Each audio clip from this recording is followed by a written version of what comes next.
Assalamualaikum. Hai teman-teman.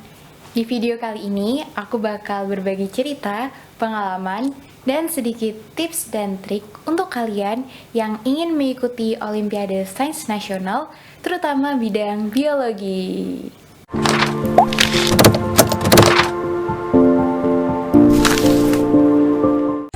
Tapi sebelum itu, kita kenalan dulu ya. Namaku Salsabila Royhana. Kalian bisa panggil Salsa. Ketika video ini dibuat sekitar akhir Mei 2017, aku sedang dalam masa transisi dari kelas 11 mau naik ke kelas 12 di SMA Semesta Semarang. Ngomongin soal OSN, aku udah ikut OSN itu 1, 2, 3, 4 kali. OSN pertama aku tahun 2011, waktu itu aku kelas 6 SD di Manado, Sulawesi Utara. OSN kedua aku waktu itu tahun 2014 di Padang, Sumatera Barat. Dan dua OSN terakhir, dua-duanya tingkat SMA bidang biologi, tahun 2015 di Yogyakarta dan tahun 2016 di Palembang, Sumatera Selatan. Kayaknya sih video tentang OSN ini bakal lumayan panjang. Jadi aku berencana bagi jadi 3 part. Part pertama ini aku bakal lebih jelasin tentang apa sih OSN secara umum, terus gimana sih OSN biologi itu diadakan, dan juga tentang tes teori. Nanti di video part kedua, aku bakal lebih membahas tentang tes praktikum. Dan di video part ketiga, ya aku share pengalaman-pengalaman OSN aku, dan hal-hal apa yang menarik dan hikmah apa dari yang udah aku jalanin itu yang mungkin bermanfaat untuk kita semua. Jadi, Olimpiade Sains Nasional atau bekennya disingkat OSN adalah ajang tahunan, nggak pernah absen setiap tahun, yang ngadain itu Kementerian Pendidikan dan Kebudayaan Republik Indonesia. Tujuan Kemdikbud mengadakan ajang ini tentunya sebagai wadah anak-anak Indonesia yang suka sama sains untuk berprestasi. Selain itu, OSN juga jadi ajang untuk menyeleksi siswa-siswi di Indonesia yang nantinya akan dikirim mewakili Indonesia ke International Science Olympiad. Jadi, kalau tingkat SMA sendiri itu ada 9 bidang OSN, dan 8 diantaranya akan mengikuti Olimpiade Sains tingkat internasional. Biologi sendiri akan mengikuti International Biology Olympiad. Nah, OSN ini bertingkat kawan-kawan. Jadi dari tingkat kota, provinsi, nasional. Nanti setelah nasional ada lagi seleksi, dan dari seleksi ini nanti diambil beberapa orang menjadi timnas.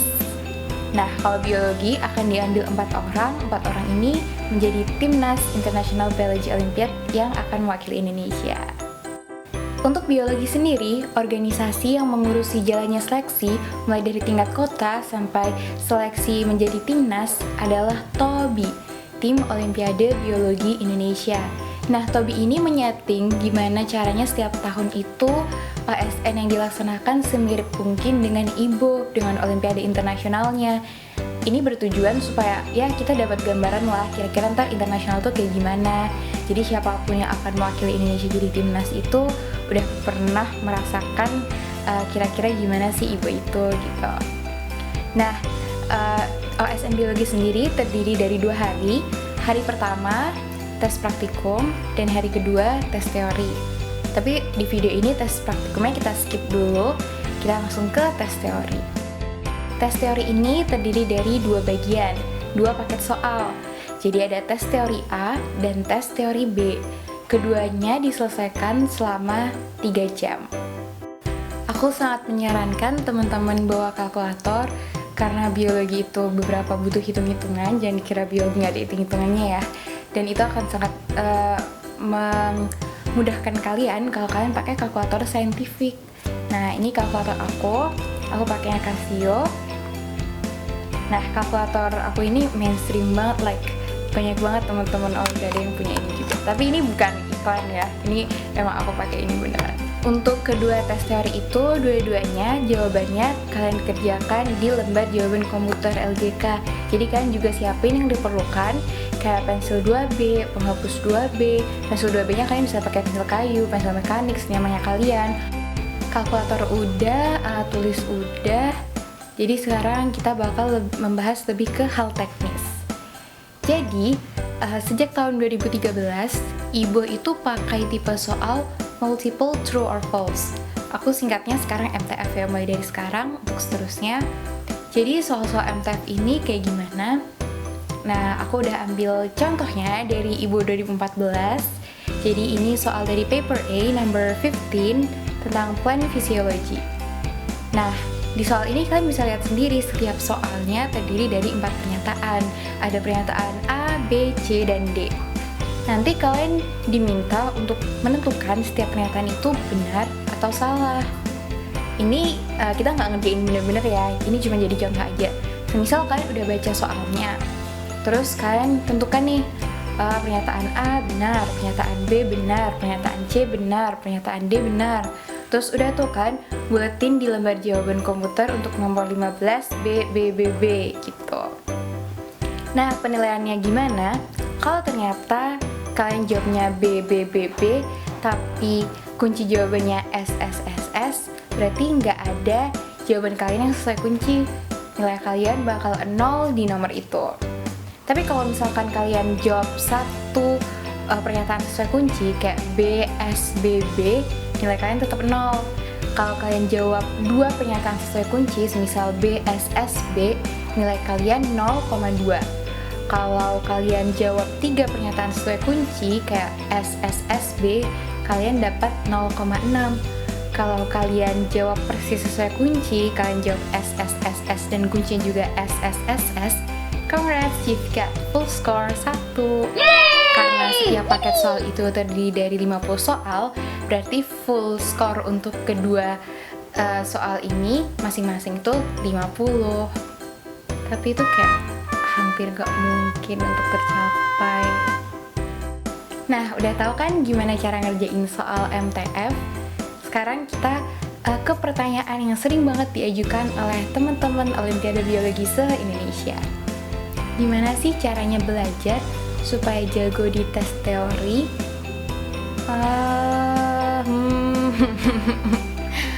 Gimana ya?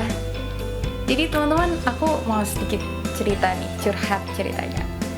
Aku tuh suka nggak pede jawab pertanyaan kayak gini, karena ketika ada pertanyaan gimana caranya supaya jago dalam hal apapun, berarti yang jawab itu udah harus jago dong.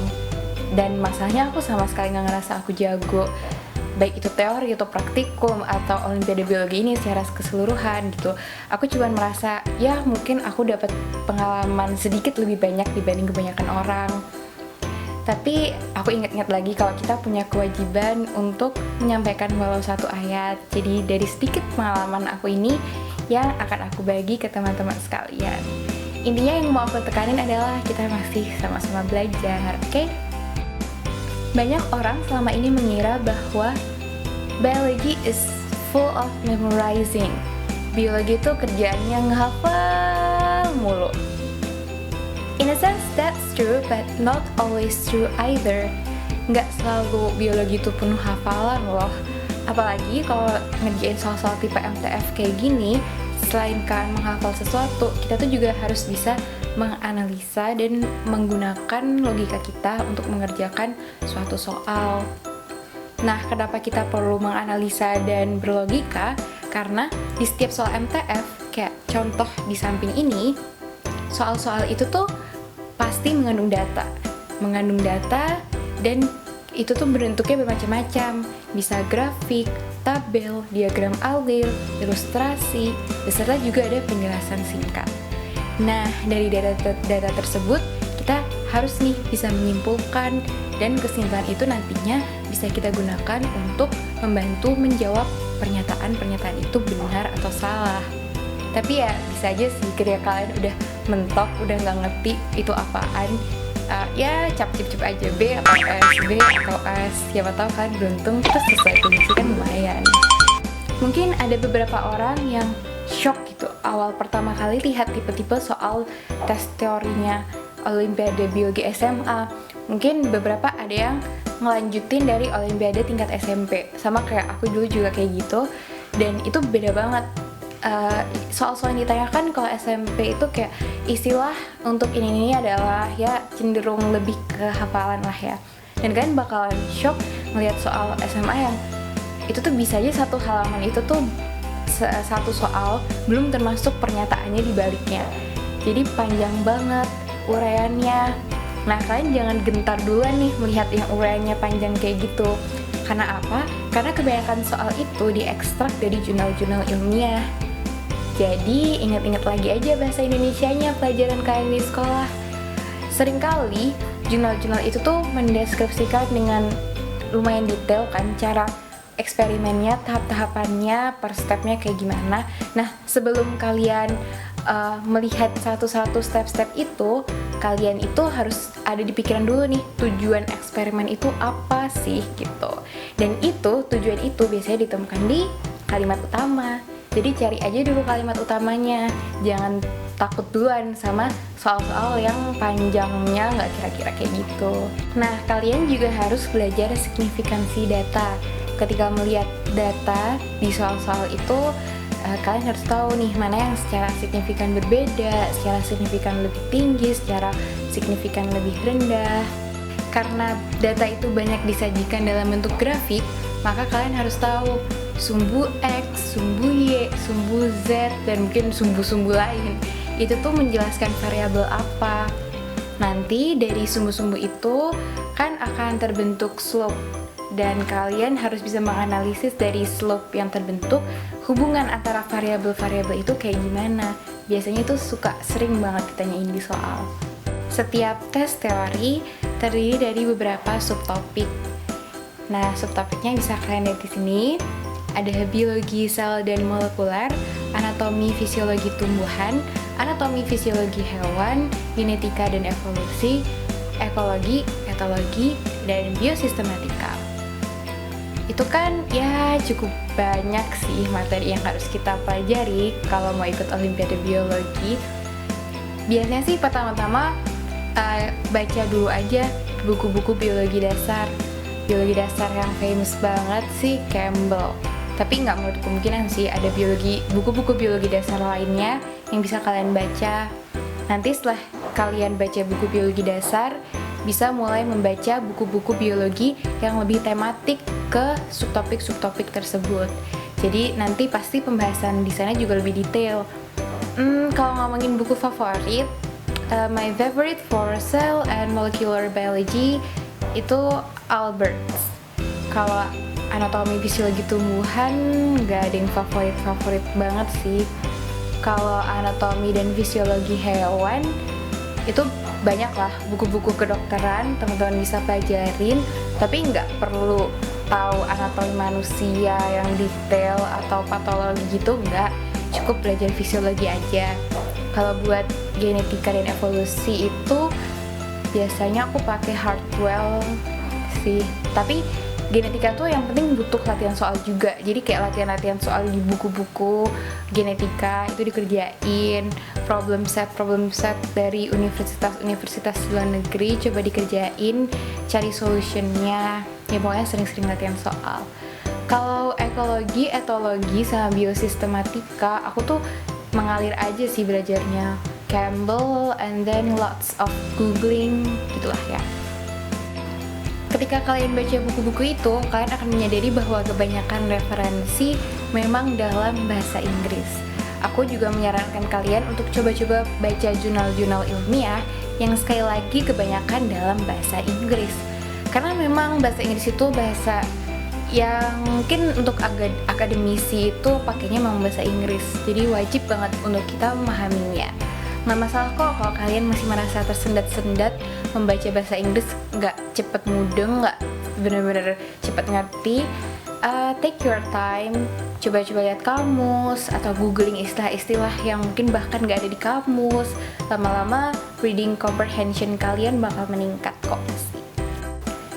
Ketika kalian baca textbook itu, memang sebenarnya itu textbook untuk higher education. Jadi anak-anak kuliahan itu bacanya textbook yang kita baca ini. Nah, itu akan terasa berbeda banget dari kita belajar buku-buku pelajaran SMA kita di Indonesia. Karena apa? Karena buku pelajaran di Indonesia itu seringkali hanya menyatakan contohnya A, pengertian A, A itu adalah tralala trilili, titik, selesai. Sedangkan di buku-buku textbook itu dijelaskan mulai dari apa sih yang bikin orang-orang itu tertarik menemukan A itu apa. Terus dibahas juga apa sih yang dipikirkan seseorang tentang A. Terus dia bisa mikir nih A itu kayaknya gini-gini deh. Tapi itu masih hipotesis aja. Akhirnya ada orang yang melakukan eksperimen, sampai akhirnya dari eksperimen itu dihasilkanlah pengertian A yang sesungguhnya.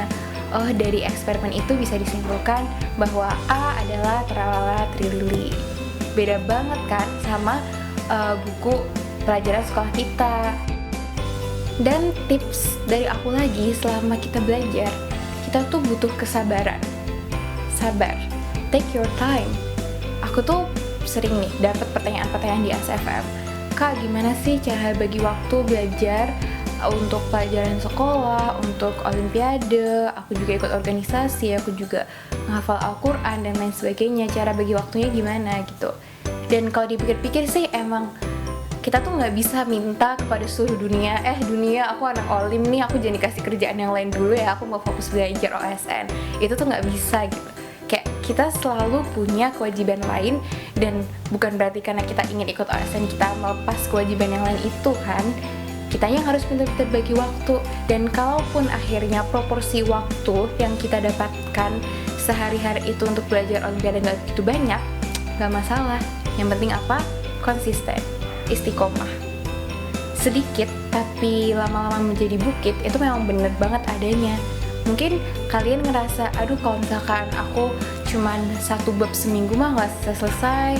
Tapi kalau 1 bab seminggu itu akhirnya kalian udah paham bener-bener, baru pindah ke bab selanjutnya, terus kalian nggak pernah lelah tetap melakukan belajar itu setiap minggunya, itu insya Allah lama-kelamaan kalian akan nggak sadar kalau ternyata ilmu kalian udah lumayan meningkat. Terus nih, buat kalian-kalian kan ketika video ini dibuat, mungkin banyak teman-teman yang lagi mempersiapkan diri untuk OSN 2017 di Pekanbaru, Riau.